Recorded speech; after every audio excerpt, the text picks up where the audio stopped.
தைப்பூசமும் முருகனின் ஞானவேலும் பற்றி அறிவோம். தைப்பூச தினத்தன்றுதான் உலகம் படைக்கப்பட்டதாக புராணங்கள் கூறுகின்றன. இந்நாளில்தான் முருகன் தனது தாய் பராசக்தியிடம் ஞானவேல் வாங்கியதாக கூறப்படுகின்றது. மேலும் அகத்தியருக்கு முருகப்பெருமான் தமிழை கற்பித்ததும், சிதம்பரம் நடராஜர் பிரம்மா விஷ்ணு போன்ற தெய்வங்களுக்கு காட்சி கொடுத்ததும் தைப்பூச நாளில்தான் என்று புராணங்கள் கூறுகின்றன.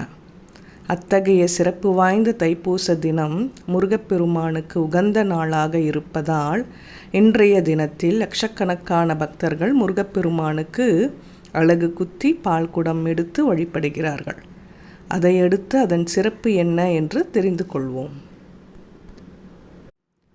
முருகப்பெருமானுக்கு இந்த நாள் மிகவும் உகந்த நாளாக கருதப்படுவதால் முருக பக்தர்கள் பலர் இன்று விரதம் இருந்து காவடி எடுத்து அலகு குத்தி முருகனை வழிபடுவது வழக்கம். 27 நட்சத்திர மண்டலங்களில் 8வது நட்சத்திரமாக பூச நட்சத்திரம் வருகின்றது. அதனால் தை மாதத்தில் பூச நட்சத்திரம் வருகின்ற தினம் முருகப்பெருமானின் திருவிழாக்களில் முக்கியமானதாக கருதப்படுகிறது. தைப்பூசத்தன்று முருகன் கோயில்களில் பக்தர்கள் காவடி செலுத்துதல், பால்குடம் எடுத்தல் போன்ற பல்வேறு நேர்த்திக்கடன்களை நிறைவேற்றுகின்றனர்.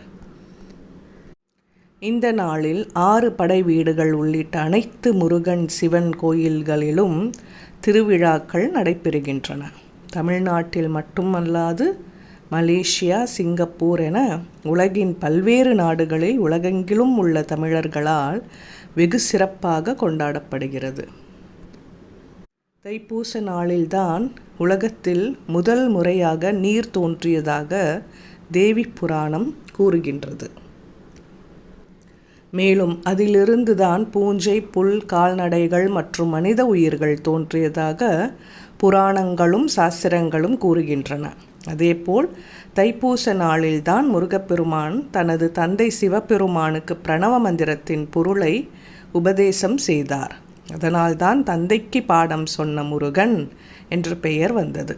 அகத்தியருக்கு முருகப்பெருமான் தமிழ் மொழியை கற்பித்ததும், சிதம்பரம் நடராஜர் பிரம்மா விஷ்ணு போன்ற தெய்வங்களுக்கு காட்சி கொடுத்ததும் தைப்பூச நாளில்தான் என்று புராணங்கள் கூறுகின்றன.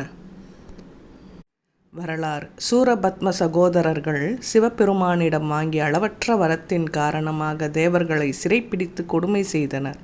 அதனால் தேவர்கள் மறைந்து வாழும் நிலை ஏற்பட்டதை அடுத்து தங்களை அசுரர்களிடம் இருந்து காக்கும்படி சிவனிடம் வேண்டினர். அசுரர்களை அழிப்பதற்காக சிவபெருமான் தன் நெற்றிக்கண்ணில் இருந்து 6 தீப்பிழம்புகளை உருவாக்கினார். அந்த 6 தீப்பிழம்புகளும் 6 குழந்தைகளாக உருமாறி கார்த்திகை பெண்களிடம் வளர்ந்தன. கார்த்திகை பெண்கள் 6 குழந்தைகளுக்கும் அனைத்து பயிற்சிகளையும் கற்றுக் கொடுத்த பின்னர் ஒரு நாள் அன்னை பார்வதி தேவி 6 புத்திரர்களையும் ஒன்றாக அணைக்க அறுவரும் இணைந்து ஒருவராக மாறினர். 6 குழந்தைகளின் சக்தியும் ஆற்றலும் அறிவும் ஒன்றாகிய முருகனுக்கு அன்னை பார்வதி தேவி இந்நாளில்தான் ஞானவேலை கொடுத்ததாக ஐதீகம். அந்த ஞானவேலை கொண்டே கந்த சஷ்டி தினத்தன்று முருகப்பெருமான் அசுரர்களை வதம் செய்து தேவர்களை காத்தருளினார். அன்னை பார்வதி தேவி பழனிமலையில்தான் முருகனிடம் ஞானவேலை வழங்கியதன் காரணத்தால் தைப்பூச விழா மற்ற முருகன் கோயில்களை காட்டிலும் பழனியில் வெகு சிறப்பாக கொண்டாடப்படுகிறது.